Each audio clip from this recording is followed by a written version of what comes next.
आइए आज के प्रोग्राम में रिश्तेदार रज़िया कामिल साहब फरमा रही हैं। रज़िया कामिल साहब की सबसे बड़ी खूबी है कि तमाम औरतें यहाँ मौजूद हैं। आपको जहाँ भी मसाइल हो, जहाँ भी नफरत की कोई बात हो रही हो, कोई मसाइल होते हैं, फोन करते हैं देहातों से, तो रज़िया कामिल साहब फौरन ये एसपी को प्रधान ये मुख्यमंत्री को फोन कर दिए बताती है कि मसाइल है, सुलग रहे हैं, जल्दी हल किया जाए। और माननीय नीतीश कुमार को या उनके उम्मीदवारों को फोन करते हैं और मसाइल जो भी होते हैं उसका हल पकाम पाते हैं। आइए मैं उसे जरा विशल सदर ये रज़िया कामिल साहबा से मैं गुजारिश तरजीह है और अपनी गुफ्तगू आप पर के सामने।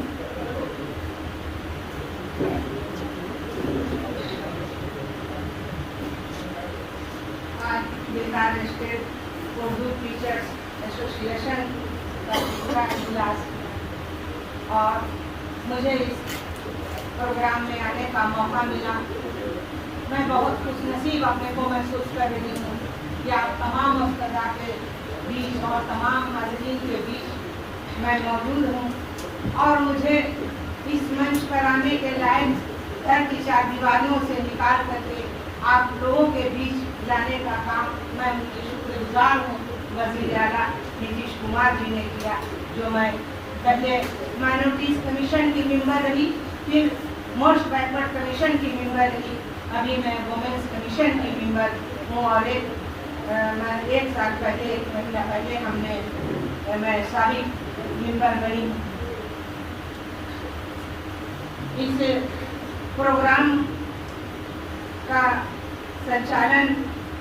निज़ामत कर रहे मशहूर और मारूफ शायर हमारे बड़े भाई असद फरीदी शाह साहब और इस प्रोग्राम में जद्दोजहद करके आज कल से हम से बातचीत होती रही। हमारे बड़े भाई के अलवी साहब, डॉक्टर अलवी साहब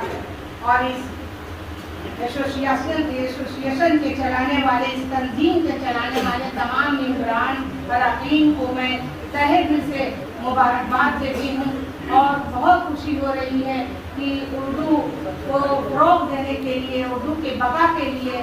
ये नौजवान हमारे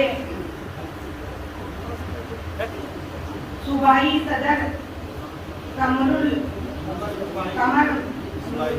मिसबाई साहब और सेक्रेटरी मोहम्मद शफीक साहब, सूबाई इफ्तिताहकार इज़्ज़त मनाब यूनुस हकीम साहब, हमारे जो गार्जियन हैं, हमारा प्रोग्राम हमेशा उनके साथ बराबर होता रहता है। ऐसी मुझे खुशनसीबी हासिल हुई है, फराहम हुई है, मैं इसके लिए उनके शुक्रगुजार हूँ। और यहाँ सभी आए हुए सहाफ़ीन और हमारे तमाम हाज़रीन को मैं तहे दिल से इस्तक़बाल करती हूँ। अब बात तो कुछ रही नहीं कहने को, सभी लोगों ने जो भी यहाँ पर वफ़ादा आए हुए हैं और हमारे हाज़रीन आए हुए हैं, हमारे गार्जियन से लोगों ने बात को अपनी कही, अपनी दिक्कतें को कही, अपनी समस्याओं को, अपने दर्द को बताया और उस मसाइल को हल करने के लिए हमारे गार्जियन भी आप लोगों के बीच आप लोगों से कोशा है और कदम में कदम मिलाकर चलने के लिए तैयार है। और जो आप मेमोरेंडम देंगे आप उनको भी देंगे और हमें भी एक काफ़ी देंगे, जो मैं भी अपने स्तर से जो हमारी सलाहियत है, जो हमारी आप लोगों की दुआओं से जो हमें ताकत अल्लाह ने बख्शी है, मैं भी इस पर ज़रूर कोशिश करूँगी। और मैं ये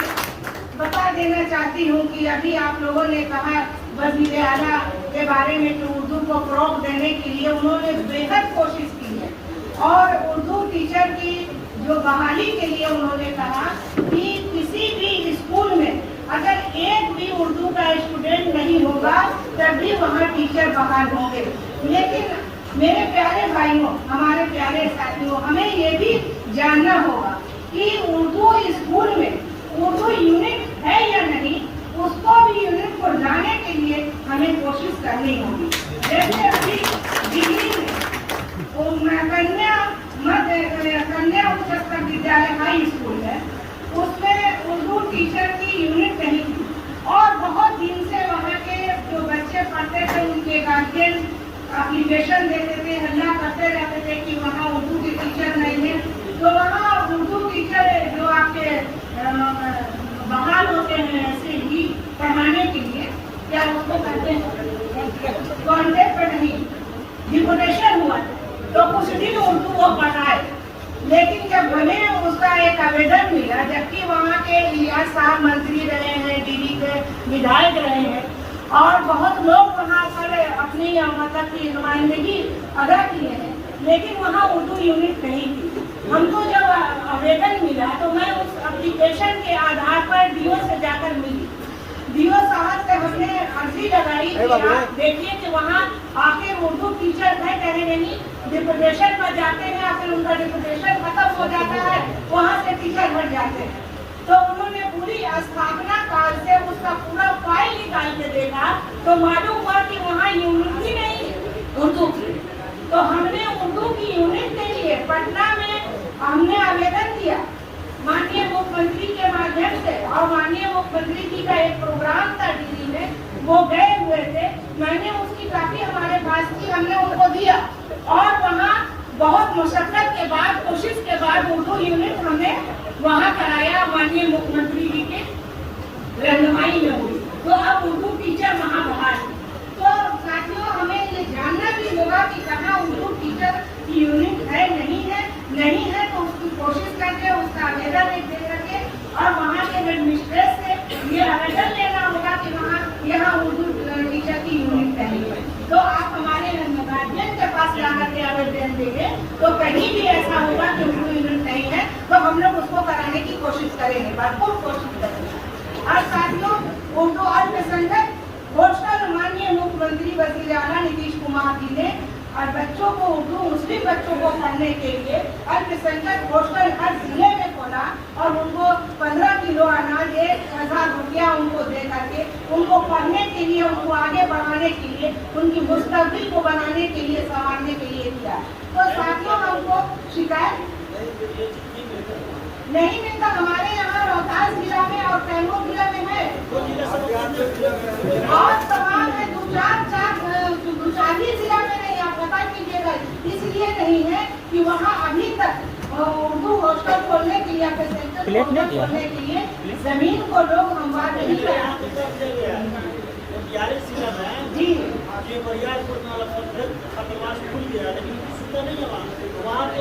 वहाँ सुविधा नहीं है तो उसके लिए आप आवेदन दीजिए, आप उसका एप्लीकेशन दरखास्त दीजिए हमारे यूनिवर्सिटी साहब, हमारे गार्जियन के पास, जरूर उसका कार्रवाई होगी, कामयाबी मिलेगी। और साथियों, मैं एक आप लोगों से गुजारिश करूंगी कि आप उर्दू सदन हैं और आप अपने बच्चों को उर्दू पढ़ाने की भरपूर कोशिश कीजिए, इसलिए कि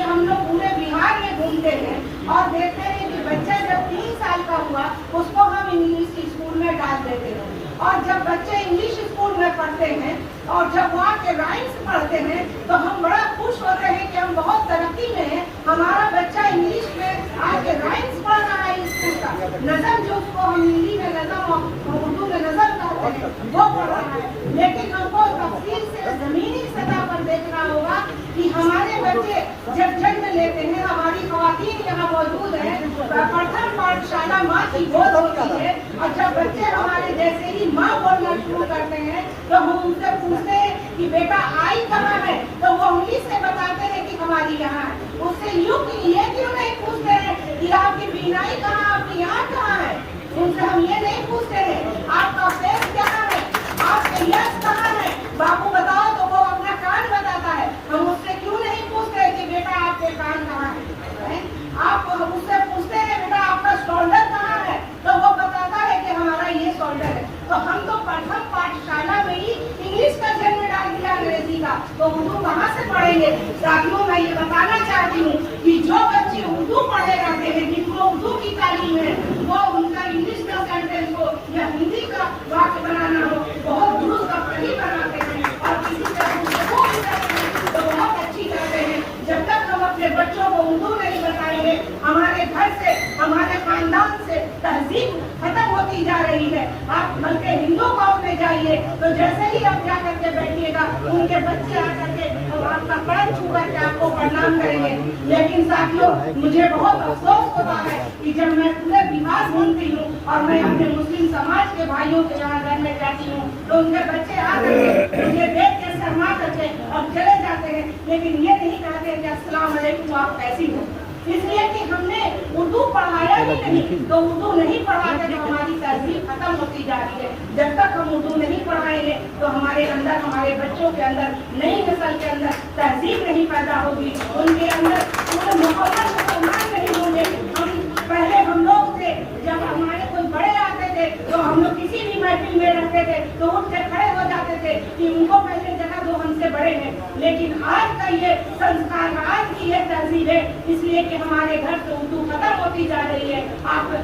जा करके खड़े रहिएगा, जगह ढूंढिएगा, लेकिन वो बच्चे नौजवान बैठे रहते हैं, आपको उठ करके नहीं इज्जत देंगे कि आप बैठिए, हम खड़े हो जाते हैं। तो ये उर्दू नहीं पढ़ाने का नतीजा है, उर्दू हमारे घर से कुरान से निकलती जा रही है।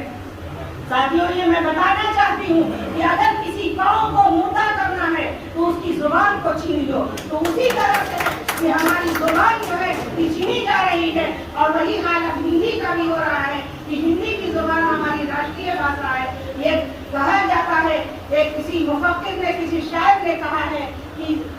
दो बेटियां हैं मादर हिंदुस्तान की, हिंदी बड़ी बहन है उर्दू जुबान की। तो साथियों, हमें उर्दू और हिंदी दोनों को साथ लेकर के चलना होगा, तभी हमारे यहाँ तहजीब और संस्कार हमारे बच्चों में आएगा। साथियों, आप रिटायर हैं तो आप रिटायर हो गए हैं, लेकिन आप अभी अच्छे हैं, आप अपने काम से, अपने जिम्मेवारी से रिटायर मत अपने को समझिए। आप जहाँ भी हैं, अपने मोहल्ले में, अपने टोले में, अपने गाँव के चौपाल में, आप कम से कम बच्चों को बैठा करके उर्दू पढ़ाइए, खिदमत कीजिए। अगर उर्दू की खिदमत करने की आप अपने अंदर ये ख्वाहिश रखते हैं और ये ताकत रखते हैं तो कीजिए। मैं भी एक घरेलू महिला थी, लेकिन मैं घर की चारदीवारियों में भी रहते हुए मुझे ये महसूस हुआ कि आखिर हमारे मुसलमानों के यहाँ इतनी गरीबी क्यों है। और सर्वे में भी आया था, जो सच्चा कमेटी की रिपोर्ट थी कि मुसलमानों की इतनी गैर हालत क्यों है, तो उनके अंदर शिक्षा का, तालीम का रेशियो एकदम 0 पर था, जिसको वजीर आला ने आगे बढ़ाने के लिए और बच्चियों को, आधी आबादी को पढ़ाने के लिए, लड़की जब पढ़ती है तो 2 खानदान पढ़ता है और लड़का पढ़ता है तो सिर्फ 1 खानदान पढ़ता है। तो बच्चों को पढ़ाने के लिए उन्हें पोशाक योजना दिया, उन्हें साइकिल योजना दिया, मैट्रिक पर डिवीजन पर उन्हें 10,000 रुपया पहले मुस्लिम बच्ची को शुरू किया, 10,000 रुपया प्रोत्साहन राशि देने का। अब सभी बच्चियों को मिलता है, हर कौम, हर मजहब की बच्चियों को मिलता है। तो जब ये आधी आबादी पढ़ेगी